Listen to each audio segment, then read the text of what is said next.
If you're listening to this podcast, it's probably because a child you love and care for is differently wired. Are they also struggling in their current educational setting, seen only for what they're doing wrong while longing for positive relationships with peers and others? Envision a world where your child's unique abilities are not just recognized, but celebrated. A world where they can connect with others and their true potential is seen and appreciated. The Strength-Based Assessment Lab's mission is to build a world for your child just like that. Through its innovative approach, it aims to empower students, families, educators, and professionals to create positive, effective, and collaborative learning experiences. Be a part of shaping a brighter future for your child. Visit www.bgs.edu to learn more about what a strength-based assessment could mean for your family. That's bgs.edu. So our girls get overlooked because the diagnostic criteria for autism is based off of males. So the behavior characteristics that we put under autism and Asperger's are all derived from men and boys. We need to start looking and asking some different questions diagnostically to capture these girls. Otherwise, we're not going to, because they're not going to red flag because they don't display the same behaviors as boys do on the spectrum. Welcome to the Tilt Parenting Podcast, a podcast featuring interviews and conversations aimed at inspiring, informing, and supporting parents raising differently wired kids. Today, I'm happy to be welcoming behavior and educational consultant Julie George back to the show. Julie was on episode 5 of the Tilt Parenting Podcast, where we talked all about executive functioning. Today, we're going to be talking about something very different, but something I know is an area of interest for a lot of the Tilt community, and that is girls on the spectrum. Most of Julie's clients these days are teen or tween girls with Asperger's, which, as you'll hear later, she breaks down into 2 different types. She calls her quiet and bright girls and her autism with an attitude girls. Because people are starting to become more tuned into the fact that autism presents so differently in girls than it does in boys, this is a timely conversation and one I highly recommend parents of any differently wired girls check out.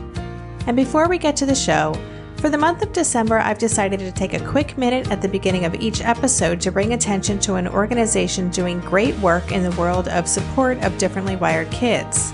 This week, the organization I'm sharing is Understood.org. Understood provides a ton of free services and content for parents. On their website, their mission reads like this: we want to empower parents to understand their children's issues and relate to their experiences. With this knowledge, parents can make effective choices that propel their children from simply coping to truly thriving. I am a big fan of Understood because they have so much valuable information on their site that is easily accessible and all free, including a parent toolkit, online parent coaching, live webinars and Twitter chats where we can interact with experts, useful articles, and an online parent forum. Understood's operated by the National Center for Learning Disabilities, and they're always grateful for tax-deductible donations. To learn more, visit their website at understood.org. And I'll also include links in the show notes page for this episode, which are at tiltparenting.com/session37. And now let's get on with the show. Welcome back to the show, Julie. Thank you, Debbie. I'm super excited to be back. Well, you were one of my very first guests on the podcast when we did an episode together on the issue of executive functioning. And if listeners have not checked that one out already, I highly recommend it. Executive functioning is a challenge for nearly all differently wired kids. And it's actually one of our most listened to episodes. You can find it at tiltparenting.com/session5. But at the beginning of that conversation, we spent a lot of time talking about one of your passions at the moment and where you're spending a lot of your focus and energy, and that's girls on the autistic spectrum. And we got a lot of feedback from listeners after that episode who wanted to hear more. And also, whenever I post articles about differently wired girls on the Facebook page, the response has always been huge. And I know that parents and caregivers with unique girls in their lives are looking for more information and insight. So here you are, and we've got lots of questions for you. Yay. So, well, let's start with you. Would you mind, just before we get into the meat of this, tell us a little bit about how you got into working with girls? And maybe as part of that answer, tell us about when you first noticed there was a difference in the way that autism shows up in girls. So one of my first experiences with girls on the spectrum was actually when I was teaching elementary school. So back in 2004, 2005, I had historically always worked with kids on the spectrum, and all of my students had been boys. And all of a sudden I get this girl and she's different than my boys. Like, just right off the bat, I realized this. And one of the biggest things I noticed was just her social motivation. She wanted friends. She wanted to go play with everybody. She got her feelings hurt if the girls didn't invite her into their group and in the playtime at recess. And it just was so startling to me. I was like, this is really different than my boys. My boys kind of do their own thing. Like, they're at recess, they're fine, they're playing by themselves, they're good. And she was having a really different experience than my boys. And she, at the time, was the only girl I had in my class and my first girl I had ever worked with. And so it was really a challenge for me because I wasn't really sure what to do and how to go about it. That year, I actually ended up discovering a couple of other girls on our campus. And kind of that was my first time noticing girls present different. They don't present like the boys. They're masking a little bit differently than the boys do. And then I ended up moving up to Washington and took over a middle school program. And that first year in my middle school program, I got 3 girls on the spectrum as students that I carried for 6th, 7th, and 8th grade. So then I got more exposure to it. And I was like, okay, this is so fascinating. It's really so different. The social interest between the girls and the boys is so different. And it's interesting because it's not that boys aren't socially interested, because I would never make that statement. Boys are socially interested too, but in a really different type of way. They like to do it different. Girls want to be part of that bigger social crowd where boys are fine with having a friend or two. Girls tend to overshoot. They want to have friends and they're going for the popular crowd. They're not really noticing the girls that might be more similar to them in their areas of interest. Girls make more attempts than boys do of trying to get out there and initiate those social conversations or get part of that social group. And so, my middle school girls, it was boy drama. It was one of my girls flipped off a boy in the cafeteria because he was sitting with another girl and she had a crush on him, and just some of those things that I see, right, with more neurotypical kids. And I was like, oh, this is so fascinating. And my girls were wanting to date. And so that was my first kind of initial, interactions with that. And then I ended up getting to the UW, and I wanted to work with girls. I was like, how can I collect girls? So that's been my mission, is to collect girls. That's what I call it. Collecting girls. So I have about 8 girls I see in private practice right now. And I love it. They keep me on my toes in a really different way than my boys do in terms of therapy and how we work and that kind of stuff. So yeah, so it started a while ago, but I felt like the difference was really apparent right away. But I have since then really over the years noticed just how different, the girls make eye contact in a way that boys really don't. Girls are, their areas of interest are they're closely related to their peers than boys are. I don't see the repetitive behaviors in girls as much as I see it in boys. So my girls are going to be the girls that sit with a book. They're going to be drawing. They're going to be doing fan fiction, right? So they're sitting with their peer group. So their areas of interest don't stand out the way boys can stand out sometimes. And they tend to kind of go inward a little bit more, so you don't hear it as much. Boys like to talk about their areas of interest, I feel like, a lot more than girls do. Girls don't kind of talk about it. Interesting. Boys do. Yeah, it is interesting. So it's interesting to kind of watch the difference. But I think that eye contact and that social motivation are the 2 top differences that we automatically assume that kids on the spectrum don't make great eye contact, and we automatically assume they're not interested in their peers. It's so interesting. Yeah. And just the talking. That's my life with my child. So I'm like, oh, that would be very interesting. But okay. So you've talked about the social motivation, the eye contact, that these are things that girls who are on the spectrum kind of break outside the quote unquote typical mold of what we would assume or think someone on the spectrum looks like. So what then is it like, how do you then notice, or how does it even come to a parent's attention or to a teacher's attention that this child might be on the spectrum if they're not recognizing those more expected markers?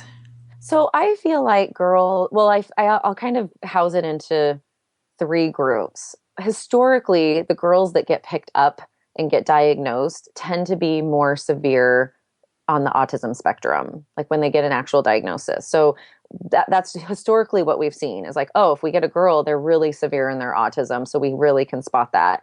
And then we have the second group of girls that ends up with a diagnosis, but they're not severe. There are higher functioning kiddos. And that group for me breaks into two groups. And so the first group is they're quiet, they're really bright, they're the girls reading novels in the back of the classroom, and nobody picks up on them because they are doing what we expect in society. They're staying small and quiet. They're doing their thing in the classroom. And so they don't get red flagged. And they generally don't get red flagged until they're older, when we really start to notice the social pieces. And that usually comes from a parent perspective, because historically schools don't pick up the social stuff. I mean, you don't get that reporting when you're sitting down at parent-teacher conferences all the time. We report socially on kids if they are having disruptive behavior. But if I've got a girl that's sitting on the wall and reading a book at recess, doesn't red flag for anybody, because that's like, oh, that's so great. She's reading. We want her to read, And then it's not till they get older and either the kid's reporting it or parents are like, wait a minute, my daughter is 9 or 10 and she doesn't have any friends. Like, something's going on here. And they start diving in a little bit more. So that's one group of girls that I see. I think the second group of girls that ends up having a hard time too is, I call these girls autism with an attitude. So they're also really bright, but they are really intolerant. They have very little patience for others, and they tend to be louder and more expressive, but not in a way that we see with the boys. And so their behavior comes up as behavior, as being non-compliant, as being bossy, which is that area girls kind of sit in our society anyways. If you start speaking up, then you tend to be on the bossy side. And so that's what it gets looked at as. And so then that kid gets red flagged, but nobody's looking at autism. They're looking at more really intensive behavioral interventions. And so they're doing a lot of discipline, right, in a school level with them, or parents are using a lot of consequences and discipline with them. My autism with an attitude group tends to be a little bit more rigid than my quiet group. My quiet group is more flexible, but my girls that are a little bit feistier and speak up more are a little bit more rigid. They're very solid on their views and they're going to express those. And so they don't get looked at as a skill deficit. They get looked at as, well, they just need to be disciplined into following the rules. And because they're bright, they should know what they're supposed to be doing. So therefore, they don't get picked up on either until we get, again, till late elementary, middle school, when it's like, well, wait a minute, none of these interventions are working. Mm-hmm. Right? We need to be looking at something different, because this kid's been disciplined and disciplined and disciplined, and it doesn't stop her from telling her teacher off and letting her teacher know that she's smarter than her teacher, right? Or those different scenarios that we end up seeing play out. But we don't see it because, again, there's that social motivation. So we're not looking at it as a social skills deficit. And what we don't realize is that girls, women in our society, girls in our society, there's a high level of expectation socially around communication. We're expected to make small talk and chit chat and have those conversations. And our girls don't know how to do that. They get right to it. They're going to be direct. They skip over that. They're not taking on that perspective taking. When my girls with an attitude, one of my biggest phrases to them is, it's not what you're saying, it's how you're saying it. So it's actually what's coming out of your mouth is valid. It's really a valid point. But the way you're communicating it, your tone of voice, the words that you're choosing, your body language, your facial expressions, all of that needs to be shaped so that your message actually gets heard. Because right now it's getting lost on your audience, on your teacher, on your parents, whoever that is that they're trying to have that communication. But we have that higher level of expectation around our girls, and then they're not able to meet it because part of being on the spectrum is that we have difficulty with communicating. Yeah. Wow. There's so much to unpack here. It's just fascinating. I don't normally do this when I'm interviewing someone. I've written a page of notes. I kind of want to dive into all this. And I love the label autism with an attitude, by the way. Awesome. Yeah, I have some fiery girls. Yeah, I'm sure. So, and, let's talk about that, getting the diagnosis later. I recently had a mother on the show who really struggled to get a diagnosis for her daughter because the developmental pediatrician she was going to kept saying, no, it can't be ADHD. It can't be autism. That's not what it looks like. And so it took a long time for her to finally find out what was going on. And what does that mean? If girls are getting diagnosed later, knowing that early intervention is so important, are they kind of behind then in working on these issues, or what does that look like? Yeah. Well, so our girls get overlooked because the diagnostic criteria for autism is based off of males. So the behavior characteristics that we've put under autism and Asperger's are all derived from men and boys. And so I think that was one of the big changes for the DSM-5, was we need to start looking and asking some different questions diagnostically to capture these girls. Otherwise, we're not going to, because they're not going to red flag because they don't display the same behaviors as boys do on the spectrum. I think in terms of later diagnosis, I feel like all the kids that I've seen, they end up doing really well. I think our higher functioning kids, they've got good cognition skills. They when you get a kid that's receptive, and that can be a benefit to later diagnosis. A lot of those kids have had a lot of negative experiences, and so they're really receptive to let's do something different, or what's wrong, or I want to talk about this, or they now have an awareness that they're different from others. So they're more open to those conversations in therapy. But I would say the real big challenge for all of my girls is their self-esteem. Hands down is just usually at rock bottom by the time they get to me, when they've had a diagnosis at 13, 14. They've had a lot of negative social experiences. And our girls, this is a big difference between our boys and our girls. Our boys have negative social experiences too. They'll shrug it off a little bit more, or they'll talk it through and then they can let it go. Our girls hold on to it for years. I have a sophomore in high school that will still talk about the time she was bullied in first grade. It still sits that close to the surface for her. It's still something we have to work through and get some awareness for her to realize it's that experience that's keeping her from initiating and trusting people and making friends now. So I think that's the hardest part, because they come in, and especially if we don't know what's going on, there's been a lot of, so my girls will talk about their areas of interest too. They don't do it the same way as boys, but if given an opportunity to talk, they will. And so I'll have girls come in that, yeah, my parents are really annoyed because I constantly talk about my fan fiction. And, when I'm like, well, do you ask them questions about themselves? No, I've never thought to do that. So there's been a lot of that just kind of harping, you do this, you do this. And so they have that built up of, oh, I do this. Okay, something's wrong. So when they come into me, one of the things I like to do, and one of the things I think is just important, I think for all of our kids on the spectrum, but it really helps with girls, is just to normalize. Yep. I find that girls on the spectrum tend to do these things. The girls I see on the spectrum, really like to escape into reading a lot, or escape into their fan fiction, and kind of help them with that. I also let girls know that, a large portion of what they're experiencing is just being a girl and being a teen girl. Yeah. And, most of this is what it's like to be a female. And then you've got this small layer on top of autism that takes it to that next level for you, but it's not, your autism's not creating all of this. It's not everything that's going on. It's just this small little lens, but it feels like that when you've been constantly told that all the things that you're not doing right. Mm-hmm. So I think that's the real negative to the later diagnosis.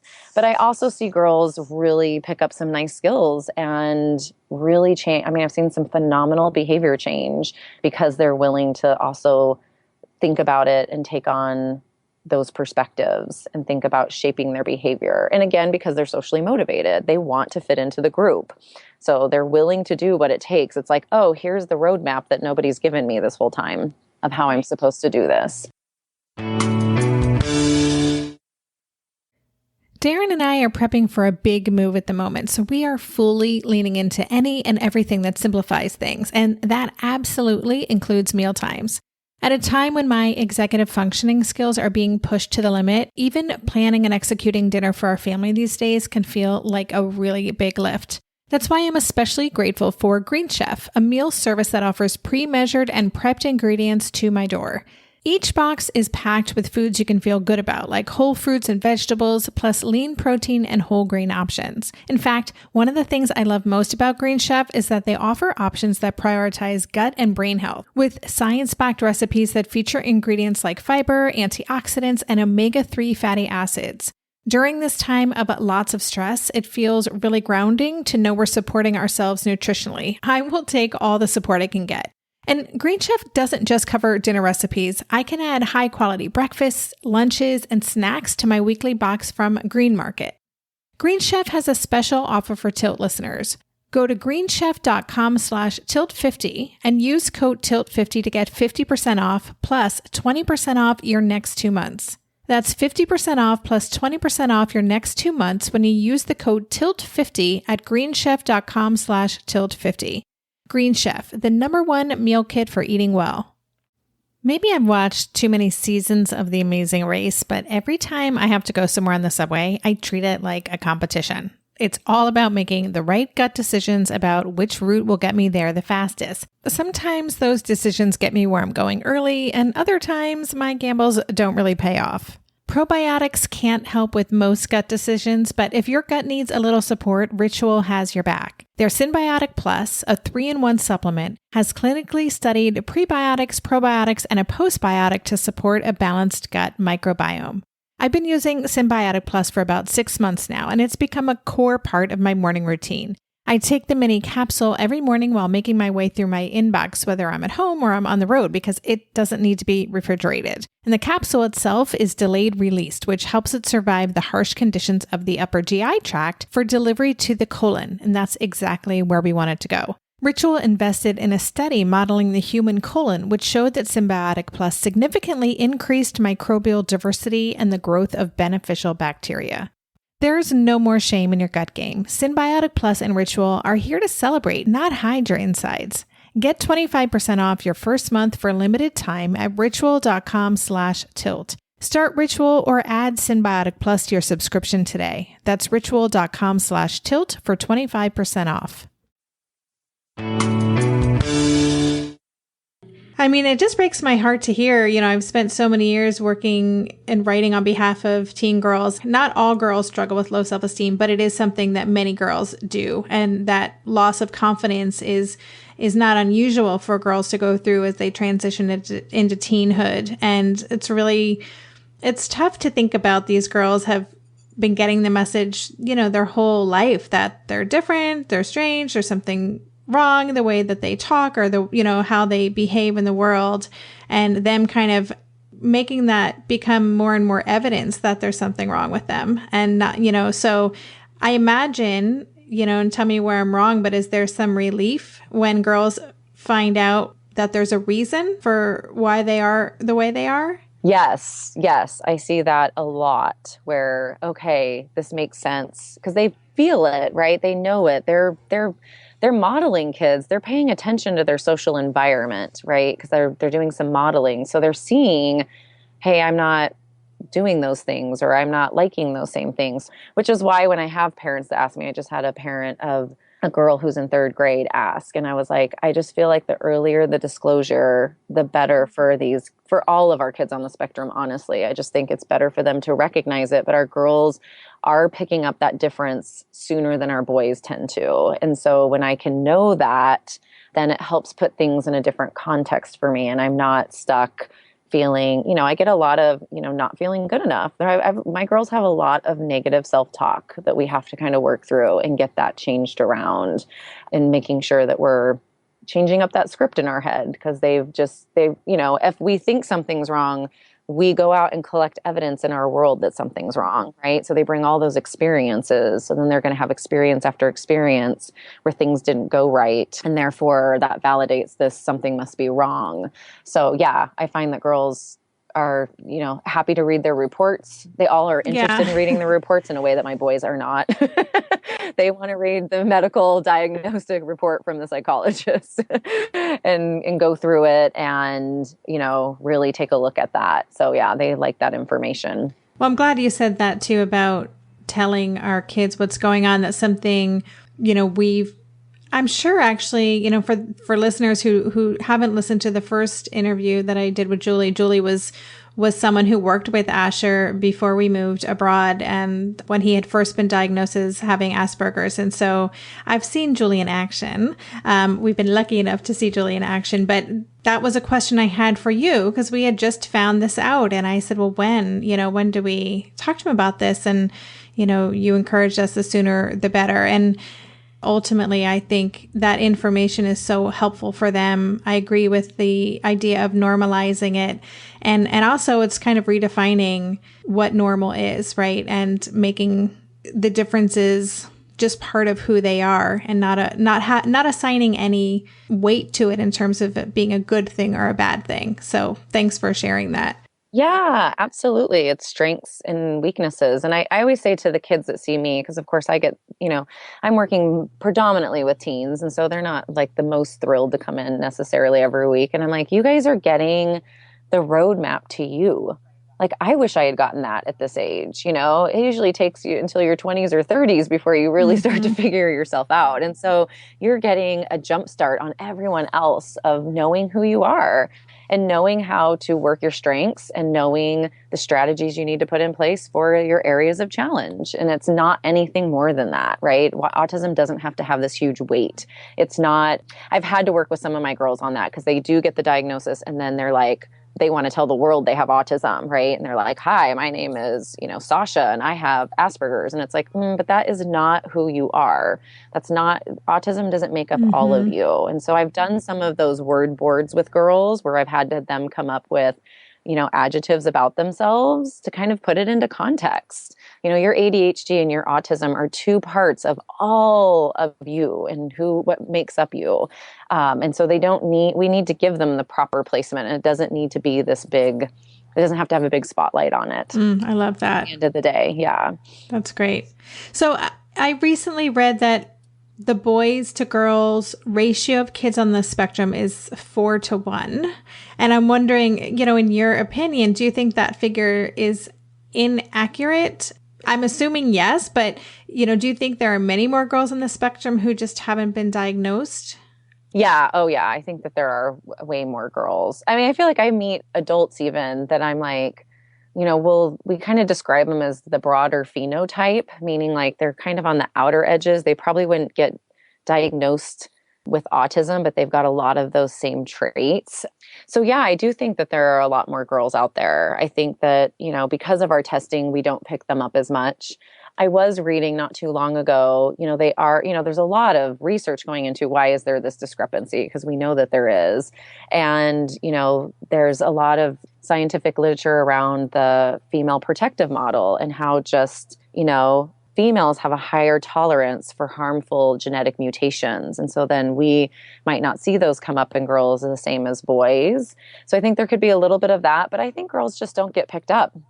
I really don't. I think that they kind of tend to figure out how to make it through, especially our stay small and be quiet girls. They're going to kind of do their thing and they're going to stay small and stay quiet. And so then no one's going to red flag them for that and see those struggles, those social struggles. And I think that's the hard part in schools, because if schools are one of our first fronts of kind of, I see that from parents. Well, the school didn't say anything to me. School parents sometimes are like waiting. Well, if there's a problem, schools are going to say something. And, our schools aren't picking up on that more social piece of behavior for our kids. And if I've got a really quiet girl that my biggest concern is that she's reading her book too much, I mean, that's not, nobody's going to think of that as a negative. There's no alarm bells. There's no alarm bells. And she raises her hand and she contributes her one piece of information to the group. And I'm not picking up the fact that, she doesn't really interact or have those social friendships. And, we don't think about the long-term effects of that, and one of the biggest long-term effects is that we have a group of girls that are socially motivated And therefore, if they don't end up forming those relationships, we're going to see more mental health issues as they get older, right? We're going to see higher levels of depression. We're going to see high levels of anxiety in those girls. Same with our boys. I see more depression and anxiety in my socially motivated boys than I do some of my boys that are like, I'm good. I like being completely by myself. Makes sense. Yeah. I'm good. But when I start to have that awareness, I start to have these feelings around it. And so it can be really hard for them as they get older and trying to formulate those friendships. It's high stakes. As you're probably starting to see, when you get to middle school and high school, the way we interact, it just changes. So then, and it's this, I think of it as like this gray area. I don't know what they're doing with their social interactions. It's not the same as when they were younger and the play was a little bit more concrete, or the games were more concrete that the kids played in. Now it's this, there's a lot of nonverbal that goes into our interactions when we hit the teen years. And so if I've got a girl that doesn't know how to do this when it's more black and white, they're really going to be lost at what this interaction looks like when it's gone to gray and it's nonverbal and there's no real rules to it. And people are just interacting, but there doesn't seem to be a formula to how you do this from their perspective. Right. Yeah. Well, what tips then do you have, for parents who are listening who have a differently wired tween or teen daughter about how they can best support them? I mean, I think my friends who have daughters are, who are neurologically typical are really struggling right now because things do change so much. They do tend to go more inward and it's hard to kind of keep an eye on what's happening socially. So how can parents support their daughters who are on the spectrum, who are in those fledgling teenager years? A few things that I kind of think that pop up for me is definitely working on that positive self-talk, because the girls have a lot of negative self-talk. And so kind of getting that shifted for them. Another area that really was eye-opening for me when I worked with girls, and I had never really put this together, was validation. And so just really validating, and I think all kids in general need to be validated, but I think sometimes we tend to be like, here's the problem, let's solve it. Here's the problem, let's solve it. And, they really just need to be able to say what is going on and to have somebody listen and just validate that for them and be like, yep, I hear what you're saying, as opposed to, sometimes I always like to separate out the time that we just talk and let validation happen and the time that we're actually teaching skills. Because we can take every moment an opportunity and make it a teaching moment, but that's not always really useful for our girls. They don't really want to hear how they could have seen that social situation differently, right? They just want to vent out what they thought happened and giving some validation around that. And then with my teen girls, I think one of the biggest things I'm working on with them is paying attention to their intuition. And I think that's a big thing for us to pay attention to as adults, making sure we're talking about our intuition and how we're developing that and listening to that inner voice. My girls, the teen years are hard because there's more risk involved in terms of these peer interactions and the activities we're doing. And so how are they checking in with themselves and checking in with their bodies, which goes back to why, like, when kids are younger, that emotion regulation is really important to teach, not just to get rid of meltdowns, which is important when we have kids that are having meltdowns, but long term, when they get to their teen years, it's important that they're able to get messages from their body, because their body's going to send them messages as to, like, is that a good idea to go with this group of kids? Should I go and do this really quickly, right? They're going to need to be able to be aware of that. And if they haven't developed that skill, then that's going to be lost on them, And one of my teen girls, we just had this talk, and she had done a risky move with some peers, and we talked about it, and she's like, oh yeah, I know that feeling. I didn't know that had a name. I was like, yes, it has a name. It's called intuition. I need you to start paying attention to it because you knew. And for her, she had gone into the woods with a boy who had asked her to go back there, and when they got back there, he disclosed that he liked her. And, love my girls. They're feisty. They're direct. She doesn't like him. So she was like, I had no problem telling him I didn't like him and that's not okay. And I don't think of him that way. And I was like, except you're in the middle of the woods by yourself with a boy. Right. Not a great time to be disclosing that you don't like him. And luckily he was a really nice boy and nothing, you know what I mean? Nothing came of that because he was great. But that doesn't mean that the next time that wouldn't fall that same way. And just getting some awareness around some of those social situations, the different levels to those social situations. And I think for all teens, I mean, I feel this way with my boys too, but especially my girls, in the teen years, it's really helpful for them to have somebody to talk to. And whether that's that they have a therapist that they really bond with, or whether that is parents have a high school or college girl that they could meet up with their daughter a couple times, once a week or twice a week. I think it's nice for them because, you know, you get to the teen years and teens start feeling like their parents don't know anything. And so that's just typical. So then it's hard to get the teens to be talking about some of this stuff. But if we bring in a different perspective and somebody that's more peer closely related, they tend to pick up on some of those behaviors or some of those, they see those social situations through the lens of that person too, or take that feedback in a little bit different way. But having that safe place to disclose. And I don't think, you know, several of my teens, the parents are very like, you know what, they enjoy talking to you. This is where they come and talk. You know, I'm okay with that. And so not feeling bad if your child's not sitting down and telling you every single detail, but where is that outlet for them? Because they're not, you know, part of the normalization is, you know, you and I through our teen years, you know, we had a lot of times where we felt uncomfortable or we were wondering, is this behavior that was happening or that we're doing, is this normal? But we had a peer support group we could check in with about that to normalize it. And most of the time our teen girls don't have that. So they don't have any way to normalize, oh, what I'm feeling is okay. Oh, okay. This is what every single girl is feeling. And to kind of take it outside of their heads a little bit. Mm-hmm. If they're already feeling like they're different, they would never assume that everyone else is feeling that way too. Yeah, exactly. So I kind of feel like in the younger years, when I'm working with girls, I work heavily on the social skills and the communication and the emotion regulation in way more of a direct teaching kind of way, and the way that we kind of think of ABA therapy and working with kids on the spectrum. But when we get to the teen years, it turns into more of a coaching and conversation model. We're still having those conversations, but it's not as this is what it looks like or this is the lessons. It's really talking with them and getting their feedback because it's it's social skills and it's their communication.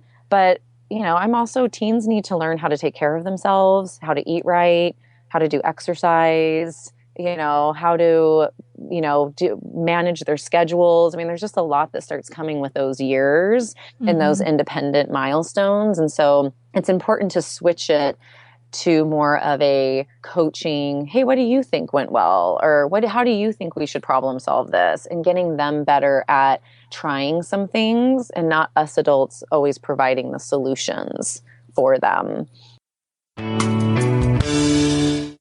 Hey there, it's Debbie. I love making this show and sharing conversations about how to support our awesome neurodivergent kids. I've seen how even one little insight from an interview can spark a big shift in daily life. But I know that raising complex kids can be messy and lonely. And just when we think we figured it out, something comes up that boots us right back to feeling overwhelmed and stuck. That's why I've poured everything into creating a way for parents like us navigating complex parenting journeys to join together and chart a path that feels positive, hopeful, and doable. It's the brand new Differently Wired Club experience. In the club, you'll get personal support from me and other seasoned parent coaches, 6 live calls every month where you can connect and get your personal questions answered, the opportunity to learn directly from authors and experts like I have on this show, monthly themes for getting specific and tactical, an exclusive private podcast feed, and the best, most generous community of parents. Seriously, these folks show up for themselves and each other, and that right there is really everything, because it's a daily reminder that we're not alone. Our kids aren't broken, and we have totally got this. The recently rebooted Differently Wired Club is on a brand new platform with its very own iOS and Android app. It is such a great space.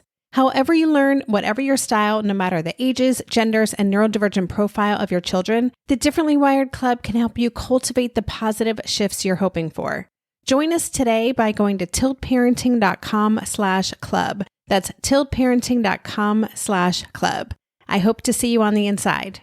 If you're a parent, I invite you to join us at the Mindful Mama podcast, where it's all about becoming a less irritable, more joyful parent.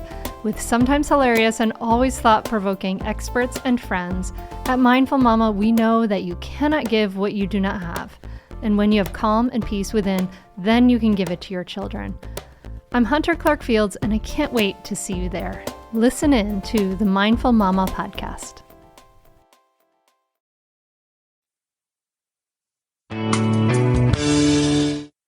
Well, I love the suggestions you have for what parents can do. I think were so interesting. That idea of paying attention to intuition. I do a lot of work on that in myself. And so I have talked with Asher about that a lot because I want him to know he can trust that voice. But I've never heard that as kind of a formal approach to working with kids on the spectrum. And it makes so much sense. It's such a valuable, it's something everyone could benefit from.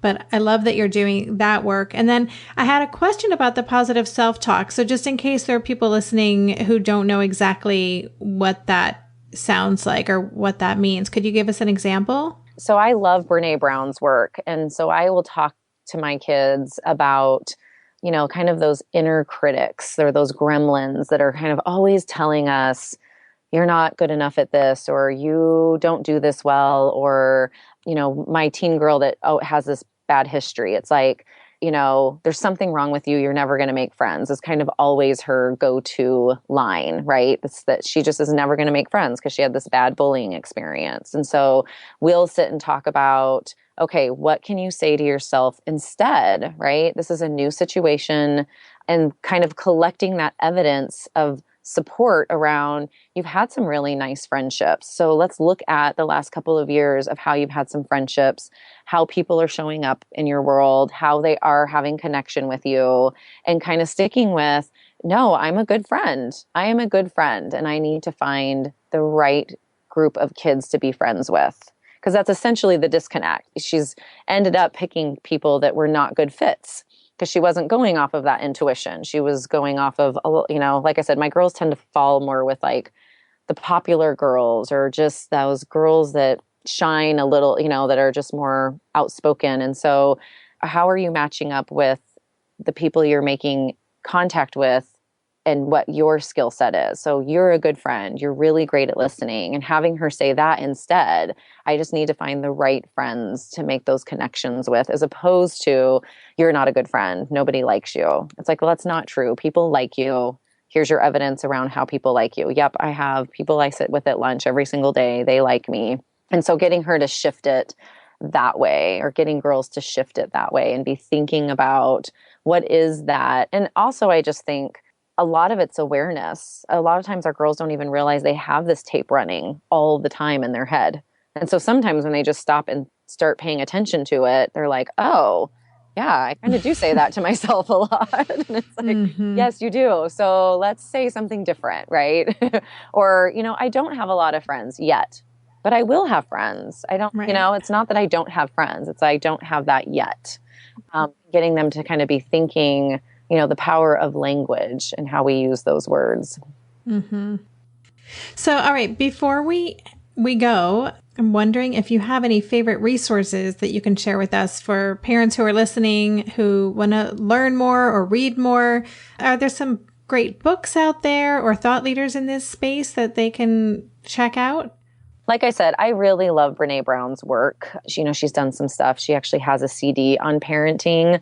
And I think it's just a really nice way to be thinking about that lens. So I will use her a lot with kiddos, but I have a couple of others as well that I will email you so that we have some resources in there. Great. Thank you. Absolutely. Well, I want to thank you so much for coming back on the show and for sharing all of this wisdom and insights about differently wired girls. It's really fascinating. I know we're going to get a lot of feedback on this episode, and I know it's going to be really helpful for our community. So thank you again for coming on the show. I'm going to say this on recording so I can make sure that we plant the seed that we want to have you back on to talk about emotional regulation one of these days too, because that is something else that you are absolutely brilliant at and have a lot to share as well. So Thank you again, and we look forward to having you back on. Thank you so much. I enjoy doing this. So it was very nice to be able to sit and have a conversation with you. And hopefully there's some good nuggets out there for your listeners. You've been listening to the Tilt Parenting Podcast. For the show notes for this episode, including links to all the resources Julie and I talked about, as well as to find out more information about our unofficial sponsor for this episode, understood.org, visit tiltparenting.com/session37. If you like what you heard on today's episode and you haven't already done so, please consider subscribing to our podcast on iTunes or leaving a rating or review. Both things help our podcast get more visibility. And lastly, if you're not already signed up for our newsletter, I'd love for you to join our Tilt Parenting online community. I send out periodic updates with links to new podcast episodes, articles, and resources just for you. Thanks again for listening. For more information on Tilt Parenting, visit www.tiltparenting.com.